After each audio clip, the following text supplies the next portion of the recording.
Y ya después de eso, pues tuvimos pues muchas diferentes estilos de aprendizaje. Llega Roger Sperry con el famoso cerebro dividido, allá por los años 60, ¿no? Un psicólogo, psiquiatra, médico, que se metió a este tema, sacó el premio Nobel. Él fue el que descubrió que precisamente una parte del hemisferio controlaba a otra parte, el izquierdo controlaba el derecho y viceversa. Y de acuerdo a eso, pues tenías unas habilidades diferentes, ¿no? O habilidades de raciocinio o habilidades un poco más artísticas, ¿no? Después sale Pogmaglit con los famosos cerebro trunio, donde pueden observarse diferentes cerebros y que tú tienes, y como tal, el cerebro está desde la forma más primitiva hasta la forma más ensamblada, como puede ser la parte del humano. Después, Ned Herman lo separa en 4 diferentes hemisferios corticales. David Kolb también lo hace un estudio de 4, un refinamiento de lo que hizo Nedman, y finalmente llega a lo que llamamos la teoría kinestésica, visual y auditiva, que se sigue ocupando mucho en los colegios y que te da una guía para saber si tú eres mejor viendo, escuchando, ¿no? O básicamente moviendo las manos. Y cada uno tenemos una habilidad como tal. Para finalmente llegar a Gardner, donde él habla de las famosas 8 diferentes inteligencias, ¿no? Que también son muy interesantes, pero todo eso son modelos, ninguno de ellos realmente es totalmente certero. Hablando de ciencia, pues tenemos que hablar de lo que es la morfología del cerebro.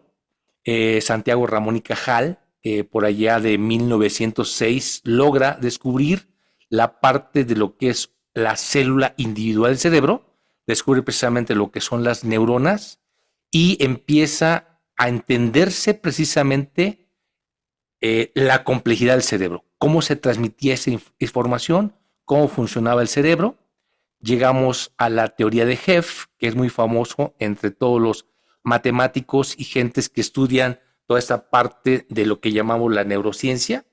Él indica que cada vez que tú haces un camino de un aprendizaje, ese camino se queda grabado en la neurona, se crea una ramificación, se liberan los neurotransmisores y se queda un caminito, por así decirlo, ¿no? Y ese caminito se va reforzando con el tiempo, o si no lo refuerzas, se va haciendo lo que llaman un famoso podado neuronal, el cual finalmente tiene la función de quitar lo que no sirve, de tal manera que tú puedes fortalecer tu cerebro o lo puedes apagar. Esto fue una teoría muy interesante que se desarrolló y prácticamente toda la gente que sabe bastante de neurociencia lo entiende muy bien, sabe cómo funciona y sabe que en un momento dado, para aprender algo, tienes que ir creando esos caminos y esas conexiones neuronales. Seguramente han oído, oye, es que ahí estoy desarrollando una conexión neuronal, quiere decir que estás aprendiendo algo, y para que ese aprendizaje sea efectivo, pues tienes que llevar a cabo ciertas funciones y ciertas competencias como tal.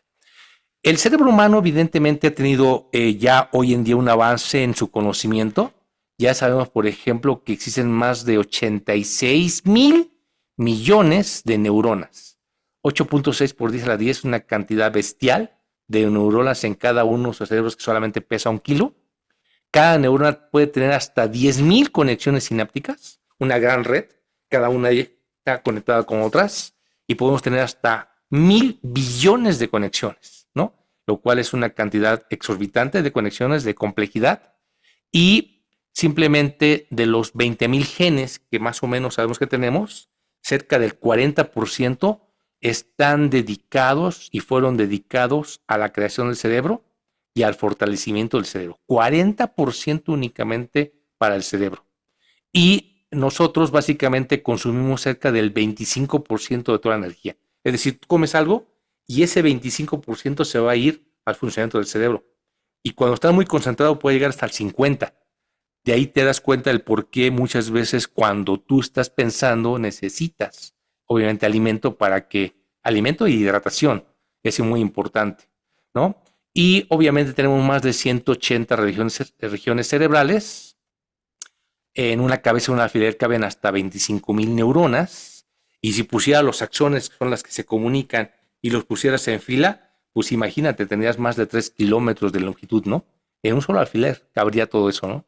el cerebro consume de 15 a 25 watts y 75% es de agua. De tal manera que podemos ver que el cerebro pues, tiene una funcionalidad muy importante. ¿Cómo sabemos que el cerebro es importante? Bueno, porque hoy en día tenemos una serie de técnicas que han reforzado la neurociencia. Tenemos el PET, tomografía de emisión de positrones. Tenemos lo que llamamos el famoso MEG, magnetoencefalografía, que nos da una nitidez y un contraste muy bueno.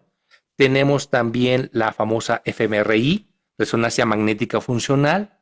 Tenemos también la electroencefalografía, que ya se puede colocar directamente con un pequeño casco para ver el análisis de alfa, beta, teta, ¿no? De todo lo que son las diferentes frecuencias, cómo está pensando, el eye tracking, el código facial, el bioskin, que básicamente ve cuánto sudas en un momento dado. Y todas esas técnicas en conjunto han pedido y han podido hacer que podamos comprender cada vez más el cerebro, ¿no?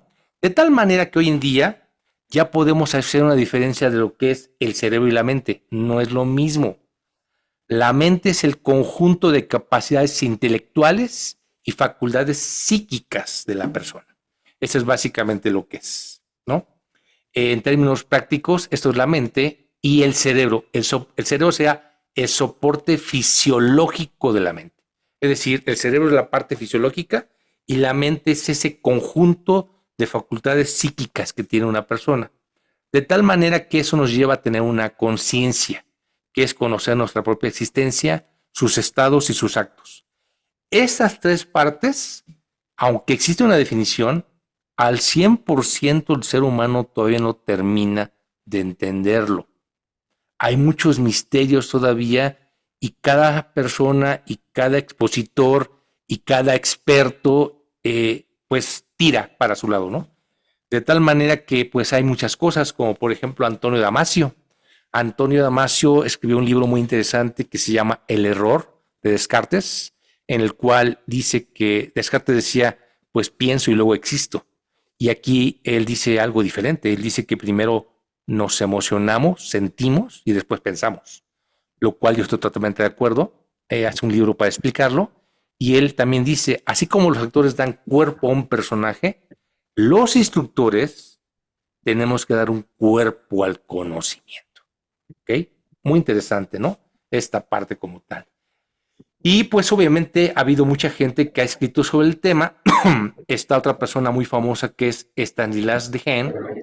Stanislas Dehaene es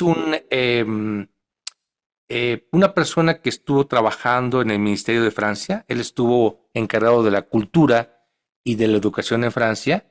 Habla precisamente acerca de la conciencia del cerebro y él dice precisamente que hay una parte que es metaconsciente, es decir, hay una parte que es consciente y hay una parte que es metaconsciente o lo que llamamos inconsciente o subliminal. Esta parte indica que es la que más trabaja en nuestro cerebro. Nosotros tenemos la idea que la parte de consciente es la que siempre está trabajando, es la que tiene la responsabilidad cognitiva y nos equivocamos tremendamente. Y él en su libro pone este ejercicio, que voy a pedir que me apoyen a hacerlo. Las instrucciones son muy simples. Traten ustedes de ver la cruz de en medio. Solamente la cruz de en medio, no muevan la vista. Seguramente poco a poco van a empezar a distinguir que alrededor existen unas esferas. Unas esferas. Y si las observan muy bien, cada uno de ustedes va a empezar a observar cosas diferentes. Las esferas de repente empiezan como a prenderse y apagarse. A veces de repente empiezan como a girar en un sentido o empiezan a girar de otro sentido, ¿no? Eso es nuestro inconsciente peleándose con la parte consciente. ¿Ok? Todo lo pueden ver, ¿no? Este es un primer ejemplo. Vamos al siguiente ejemplo. Este es otro ejercicio. Aquí lo que vamos a ver es, traten ustedes de ver esto y traten de ver si esta línea negra que está ondulada es continua. Es decir, si no está partida, si no está segmentada. Traten de ver si es continua, ¿no? Y más del 95% de ustedes la va a ver que es continua. Cuando de repente, con un simple artilugio como este, podemos ver que no es continua. ¿ok? Esto es nuestro consciente peleándose contra el inconsciente. La parte inconsciente es muy poderosa porque nos permite percatarnos de muchas cosas y le da información al cerebro precisamente que va a utilizar la parte consciente. De esto es de lo que habla este libro de esta persona, ¿ok?